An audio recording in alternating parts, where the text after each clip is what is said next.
ऑस्ट्रेलियाई शहर सिडनी में दहशतगर्दी का वाकया, इसराइल, भारत और अफगानिस्तान का पाकिस्तान के खिलाफ गुमराहकुन प्रोपेगेंडा बेनकाब। तीनों ममालिक के सोशल मीडिया सार्फिन ने वाकये को पाकिस्तान के साथ नत्थी करने की नाकाम कोशिश की। इसराइली अखबार यरूशलेम की जानिब से हकाइक जाने बगैर मुनज़्ज़म एजेंडे के तहत हमलावरों को पाकिस्तानी करार दिया गया।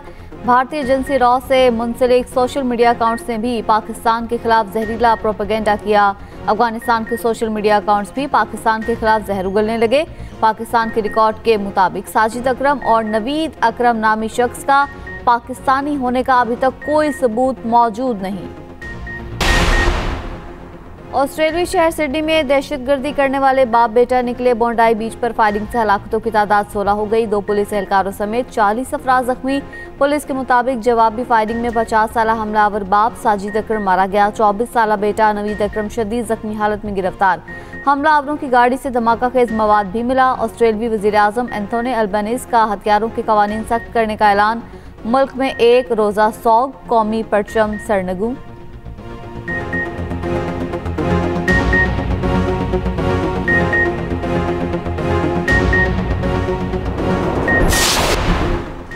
सिडनी में फायरिंग करते हमलावर को दबोचने वाला अहमद अल अहमद हीरो बन गया। पूरी दुनिया शामी बाशिंदे की बहादुरी की मोतरफ।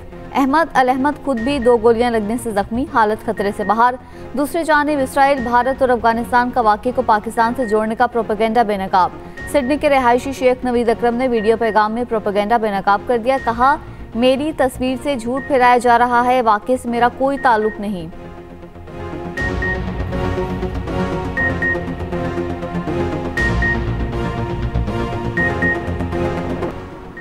मफरूर इंसानी स्मगलर्स के खिलाफ FIA का बड़ा फैसला। इंटरपोल के जरिए पाकिस्तान के 30 इंसानी स्मगलर्स के रेड वारंट जारी। हुकाम के मुताबिक स्मगलर्स दुबई या मिस्र और कतर में नेटवर्क चला रहे थे। रेड वारंट FIA के कहने पर जारी किए गए। ह्यूमन स्मगलिंग रोकने के लिए मस्कत, तेहरान और एथेंस में लिंक दफातर कायम।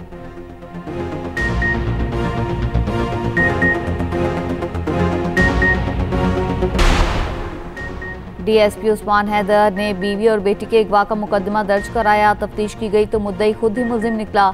उस्मान हैदर ने बीवी और बेटी को फायरिंग करके कत्ल करने का इंकशाफ किया। दोनों को अकेले ही कत्ल किया और लाशों को ठिकाने लगाया। मुलजिम की बेटी की लाश काहना और बीवी की शेखुपुरा से मिली। मुलजिम ने बहुत चालाकी से कत्ल किया और सबूत मिटाने की कोशिश की। DIG इन्वेस्टिगेशन ज़ीशान रजा के लाहौर में न्यूज़ कॉन्फ्रेंस। कहा, DSP उस्मान हैदर के नाम पर 6 मोबाइल नंबर रजिस्टर थे। हमें DSP हरकत पर शक हुआ। शक की बुनियाद पर उस्मान हैदर का मोबाइल डाटा चेक किया। मुलजिम की सरकारी गाड़ी का ट्रैक रिकॉर्ड चेक किया। उस्मान हैदर ने 2 शादियां कर रखी थी।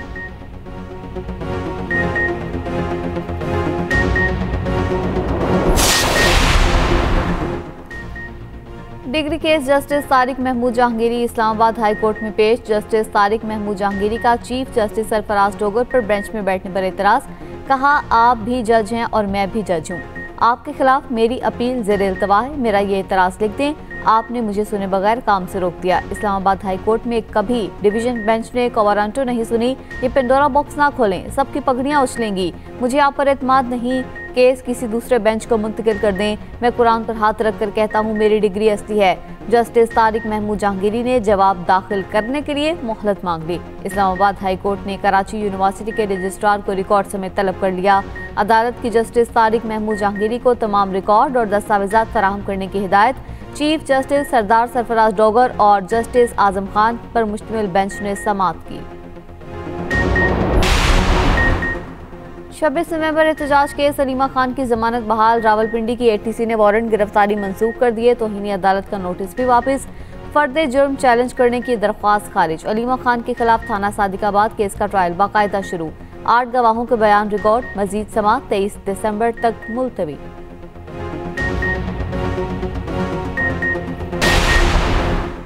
यूट्यूबर रजब भट्ट और नदीम नानीवाला को अदालत से रिलीफ मिल गया। अबूरी जमानत में 6 जनवरी तक तोसी। लाहौर की एडिशनल सेशन अदालत ने जुआ ऐप केस में अबूरी जमानत की दरख्वास्त पर समाअत की।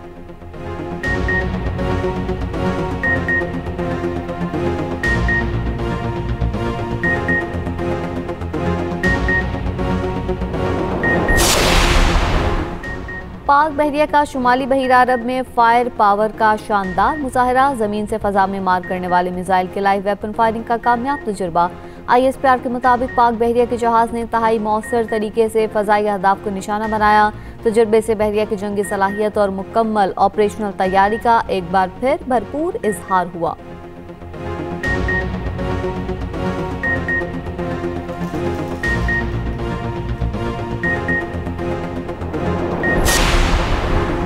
PTI का बयानिया मुल्क की सलामती, सिफारतकारी और मईशत के खिलाफ होता है। बानी PTI ने ट्वीट में वही जबान इस्तेमाल की जो पाकिस्तान दुश्मन करते हैं। वजीर मुमलिकत खजाना बिलाल अजहर कयानी का कहना है कि PTI ने अपने मुजरिमान को रिहाई दिलवाने के लिए मुल्की मुफाद के खिलाफ काम किया। PTI ने कर्ज प्रोग्राम रुकवाने के लिए IMF को खतूत भी लिखे।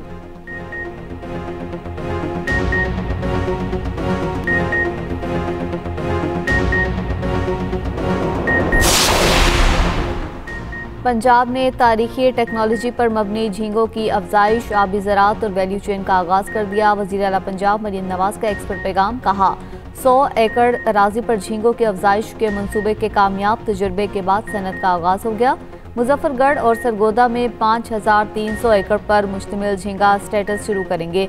मज़ीद 2600 एकड़ के लिए फिजिबिलिटी स्टडी जारी है। अगले साल के आगाज़ में किसानों के लिए इस मंसूबे को हतमी शक्ल देंगे।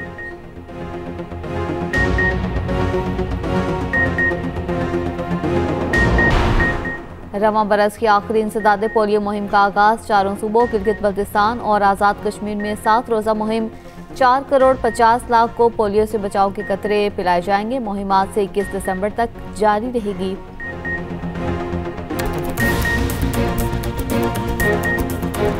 पाकिस्तान, अफगानिस्तान के अलावा किसी इस्लामी मुल्क में पोलियो नहीं। पोलियो का खात्मा हुकूमत की अवलीन तरजीहात में शामिल है।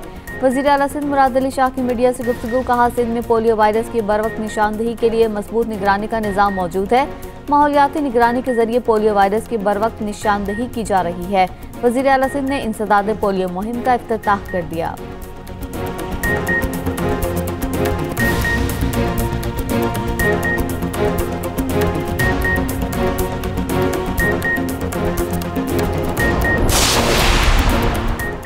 स्टेट बैंक की मॉनिटरी पॉलिसी कमेटी का इजलास आज होगा। आइंदा 1.5 माह के लिए पॉलिसी रेट का तयन किया जाएगा। पॉलिसी रेट गुज़िश्ता 4 जायज़ों में 11% बरकरार रखी गई।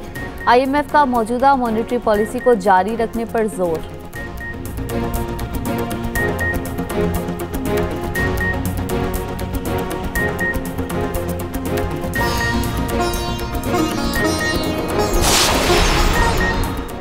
और प्रो हॉकी लीग में पाकिस्तान की हार का सिलसिला ना रुका। कौमी हॉकी टीम को मुसलसल चौथी शिकस्त। अर्जेंटाइन ने पाकिस्तान को 1 के मुकाबले में 5 गोल से हरा दिया।